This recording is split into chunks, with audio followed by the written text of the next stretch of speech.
Hello, friends, and welcome back to r/ProRevenge. Today we have one more set of great revenge stories, but before we start, if you're new here, don't forget to subscribe to the channel and turn on notifications so you don't miss a new video every single day. And our first story. Le chef won't take advice to improve ice cream, so I take matters into my own hands. For the past 10 years, I've been working BOH in fine dining restaurants. I love learning, and I love all things about food. Because of this, I've had a variety of positions in many establishments, learning a pretty diverse set of skills. I've baked bread, been a line dog, pastry chef, sous chef, executive chef, all the things. So 6 months ago, I decided I wanted to try something different and began to enjoy my life. I didn't want where I worked to define me anymore, because I'm a human and have other things that I enjoy. So I accepted a position at a small local dairy and began to learn cheese making. It's been great. I've been able to work on my house/garden and spend so much time with my dogs, but admittedly, I do miss the kitchen, so I agreed 2 months ago to help out a few ex-coworkers who are the respective chef and sous chef at a new restaurant with a pretty cool concept. In the spirit of trying to maintain my new relaxed life, I agreed to only work 2 days a week.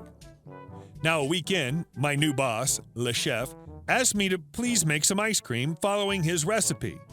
He'd made a small batch already and gave me a bite to try. He said it's a bit hard, but I think that's just because of the temperature of the freezer. I took a bite, and while the flavor was nice, the texture was off. Hard, icy, and chalky. He gave me his recipe, and I could immediately spot the problem. For those of you who haven't made a lot of ice cream, there are a few things that makes a really great ice cream. Yolks, sugar, fat, air. Yolks are tempered in and help bind the sugar/liquid/fat together. The sugar content helps lower the freezing point of the mix, preventing it from freezing into a solid block. As it's churning, air is added to the base, and the yolks help hold that air in place, making the ice cream lighter. They also add fat and make for a really rich ice cream. Commercial ice creams often skimp on the yolks and use stabilizers to help hold the air inside the ice cream. This specific recipe had only 4 yolks and 110 grams of sugar per quart of liquid, milk or cream mix. A pretty standard recipe would have at least 6 yolks and 250 grams of sugar. I tried to point this out to Le Chef, also pointing out that his ice cream machine was a 2-quart gelato spinner, which inherently spins slower and therefore incorporates less air. I offered to troubleshoot the base and make a few test batches so we could really bring this ice cream home. Le Chef gives me a funny look, says the recipe is fine, and instructs me to make a large batch of it. So I do. The following week, Le Chef asked me to work on a new flavor of ice cream and just to use his base recipe and add flavor until it's right. I'm sick of watching the poor girl who has to scoop the ice cream struggle with a rock at this point, and also annoyed that the ice cream I made a week ago is hard, icy, and chalky. So I decide to ignore him and make a base that I know will be killer. The next day we spin it up, and it is luxurious. Smooth, creamy, all the things.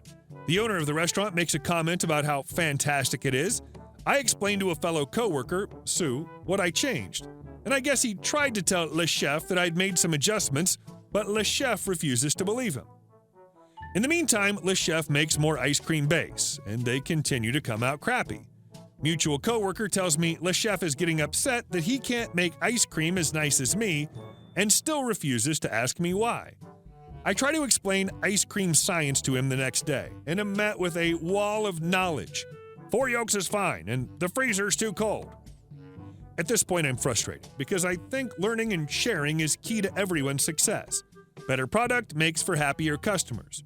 I also don't want to make anything that's crappy and have Le Chef be able to say that I'm the responsible party, so I go full revenge. I begin to use my favorite ice cream recipe, which calls for a whopping 12 yolks per quart. I add a splash of appropriate liquor and sub out some of the sugar for an inverted sugar, all done super low-key. I don't tell anyone, and the results are ridiculously good. According to a mutual coworker, it's been driving Le Chef crazy. But until he decides to man up and ask for a mini lesson on ice cream science, I'm just going to keep improving his recipes on the DL and enjoy laughing about it to myself on my ride home. And our next story. Land deal gone awry. A tale of vengeance. Disclaimer. This tale of revenge was thought up and carried out by my parents and neighbor. My parents live in a nice, quiet neighborhood. For the most part, everyone gets along well, and the neighborhood exists in its own little bubble. The only time you see people from outside the neighborhood bubble is on Halloween. Our backyard neighbor, a single middle-aged woman who we'll call Sally, was kind of adopted by our family and came to all holiday parties and family get-togethers. We all love her, and that made our revenge all the more satisfying. Sally had a next-door neighbor who owned a lot between Sally's house and her own. When the neighbor expressed an interest in selling the lot, Sally offered to purchase it, and the deal was made. Unfortunately, Sally's neighbor died prior to the land being finalized, and the lot went into her assets to be distributed to only her daughter, who we'll call Resting B-Face, or RBF. RBF disliked Sally and refused to sell the empty lot to her because she believed Sally had been attempting to screw her mother over. RBF claimed she was going to sell it to an interested developer who would build a house there. When my parents heard this, they were upset. Our house was on a hill, and the empty lot also ran up to our backyard. My parents didn't want to look down onto another house/backyard. Likewise, Sally didn't want a house next to her, so she tried one last time to purchase the lot. She offered more than she had originally planned on paying, but RBF said she would never sell the lot to her. My parents and Sally hatched a plan, though. My parents, whom RBF did not know, had an attorney draft a purchase offer for the empty lot. They offered several $1,000s less than Sally's original offer had been. RBF hemmed and hawed, but came back with a counteroffer equivalent to Sally's original offer. My parents offered her $5,000 less, and she accepted. After the sale was finalized, my parents sold the lot to Sally for the same price they'd purchased it. Sally ended up receiving the lot for $5,000 less than she had originally agreed to pay, and over $10,000 less than what she offered to RBF. RBF did find out what happened and tried to negate the contract with my parents on account of fraud, but that's obviously not a legitimate claim. RBF never spoke to Sally or my parents after she learned what happened. Another interesting tidbit, after purchasing the lot, my parents notified the town of their intent to not develop the property so no one can ever build a single-family dwelling on it. Killed two birds with one stone. No downhill neighbor, and the property stays in the family. I love it when greed and spitefulness come back to bite folks in the butt. And our next story. Shady Ambulance Company. I was an EMT for a few years and got a job as a dispatcher at a new ambulance company. I started catching on to some of their unusual practices, and it wasn't long before I became uncomfortable even going to work. We were receiving more calls than we had staff for, in which case we should be giving accurate ETA so that the hospital/nursing home can contact another company if needed. Instead, I was instructed to always give an ETA of 20 to 40 minutes under all circumstances, even if the real wait time was 2+ hours.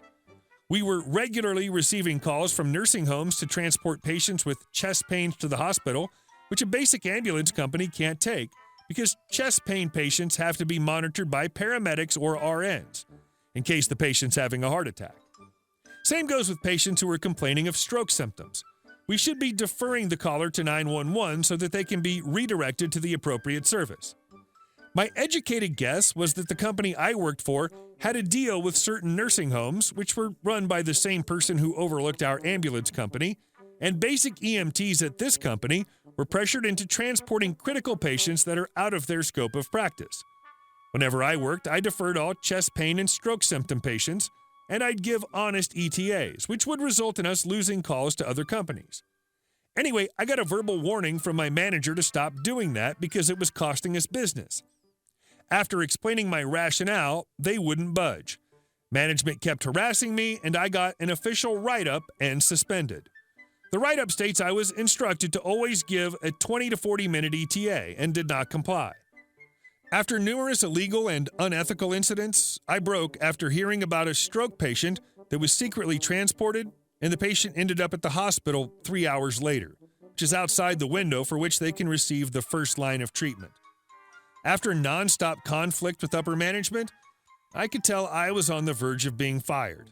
So I went to work and logged all the dates and times of known illegal transports. I also had a copy of my write-up, which ironically gave me ammo because I have on paper that I was instructed to lie. So I quit and went to the county government regulating agency.